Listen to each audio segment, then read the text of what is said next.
This story begins with a single moment.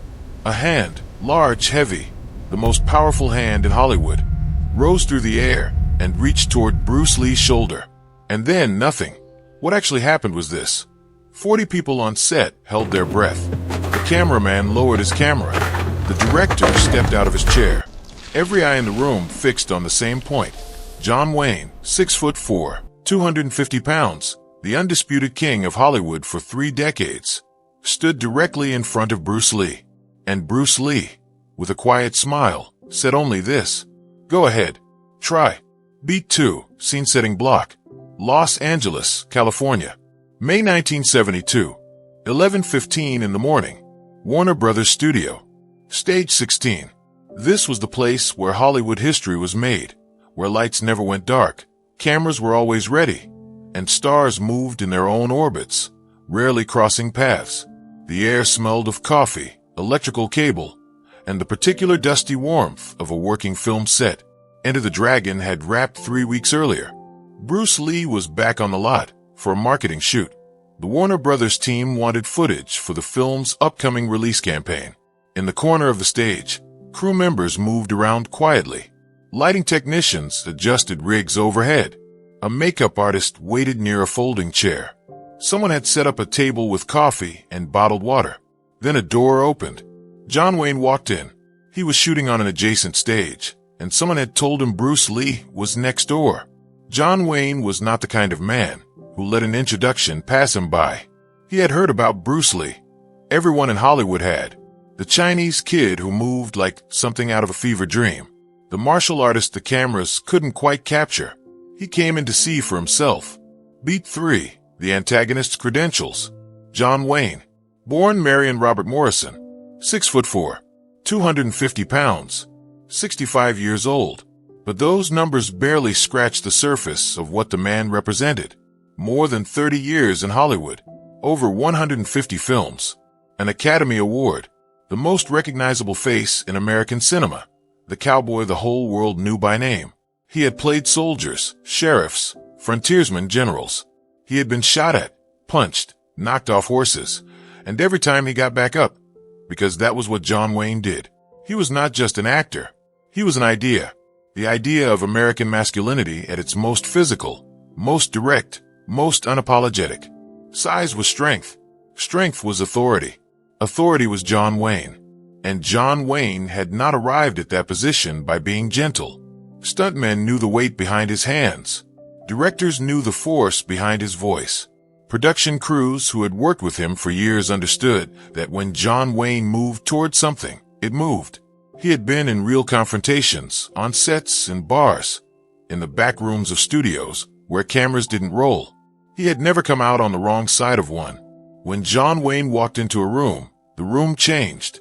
Today was no different, or so he thought. Beat 4, the size contrast setup. Bruce Lee, 5'7", 135 pounds. At this moment, he was wearing a simple white shirt and black trousers, hair neat, hands relaxed at his sides. On his face, a quiet, attentive smile. The smile of a man who sees everything, processes everything, and gives nothing away. Standing next to John Wayne, he looked like a different species of human being. Not smaller in any threatening sense, just different. Compact where Wayne was broad. Still where Wayne occupied space, with noise and presence. The difference in size was not subtle. It was the first thing everyone in the room noticed. What the room did not yet notice, what the room was about to learn, was that inside that 5'7" frame lived the fastest hands in the world. Hands that had been clocked on camera, moving faster than the human eye could track. A nervous system trained to respond before the conscious mind could issue an instruction. A body that had spent 20 years becoming a single, unified instrument of controlled violence. But none of that was visible yet. For now, he was just a small man in a white shirt, standing across from a giant. Beat 5, the challenge ignition. John Wayne extended a hand. "So you're Bruce Lee." His voice carried that familiar rolling weight. Hollywood royalty acknowledging someone for the first time. "That's right." Bruce Lee shook it. Calm. Completely calm. Wayne looked him over, top to bottom, a slow, deliberate assessment. A faint smile crossed his face. The kind of smile that powerful men give to people they have already categorized. "I've heard about you," Wayne said. "You move well. Looks great on film." On film. Those two words hung in the air.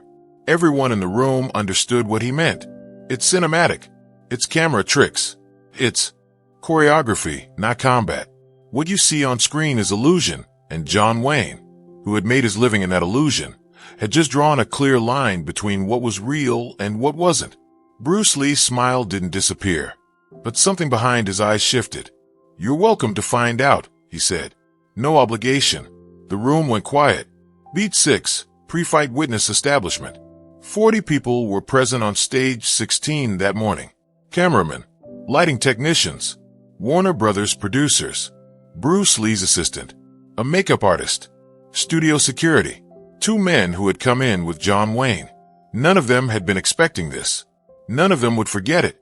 For years afterward, through the 1970s, into the 1980s, at Hollywood parties and industry dinners and backstage conversations, the people who were in that room would tell this story. They would describe what they saw, what they heard, what the silence felt like in the seconds after it happened. 40 witnesses, one moment, a story that would outlast almost everyone in it. Beat 7, the fight/confrontation. John Wayne laughed, a low, easy laugh. "All right," he said. "Let's see." He moved toward Bruce Lee, his full height, his full weight, the easy confidence of a man who has never been stopped by anyone smaller than him. He raised his right hand and reached out, a grab, aimed at the shoulder. The kind of grip that says, "I have you." The hand arrived. Bruce Lee was not there. It wasn't a step, not left, not right. It was barely a shift. An inch and a half of body movement, timed to the precise frame of Wayne's reach. The minimum necessary, not a fraction more. Wayne's hand closed on air. 1 second.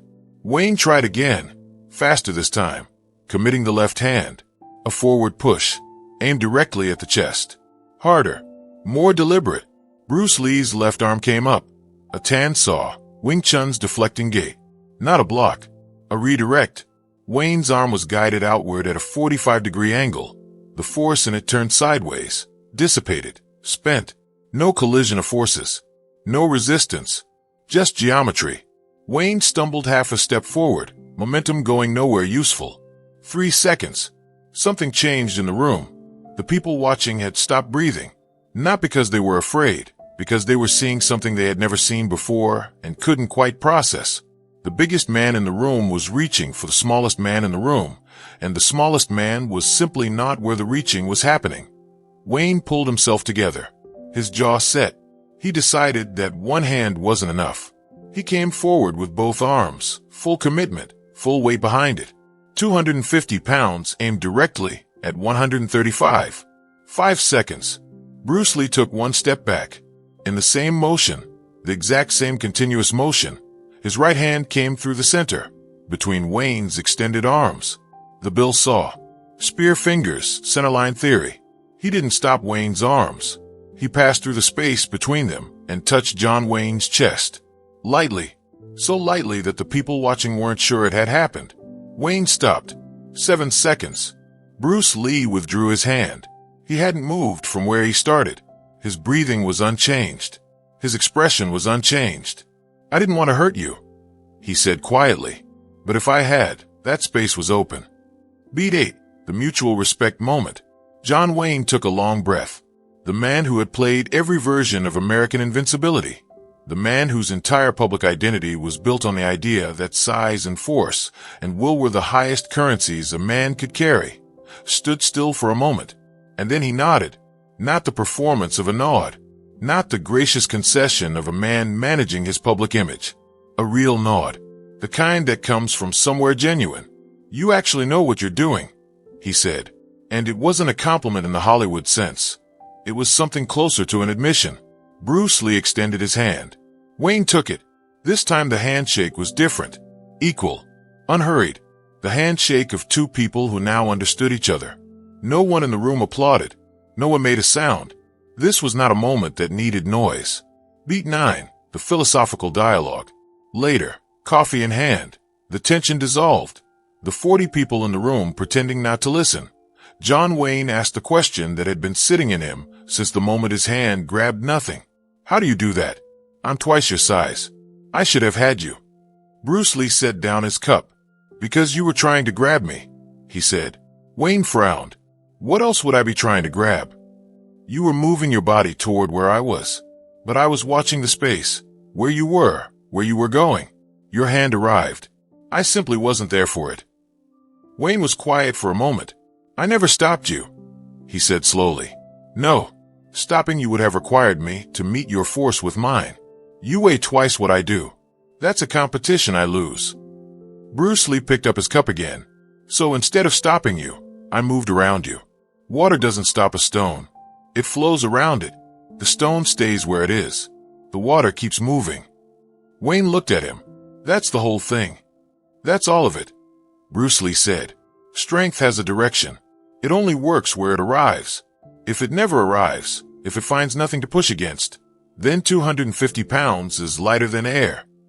The principle had a name in Jeet Kune Do. Economy of motion, minimum movement, maximum result, the body doing only what is necessary and nothing more. No wasted energy on performance, on intimidation, on the theater of combat. Only function. Bruce Lee had spent 20 years removing everything from his martial art that didn't serve the single purpose of efficiency.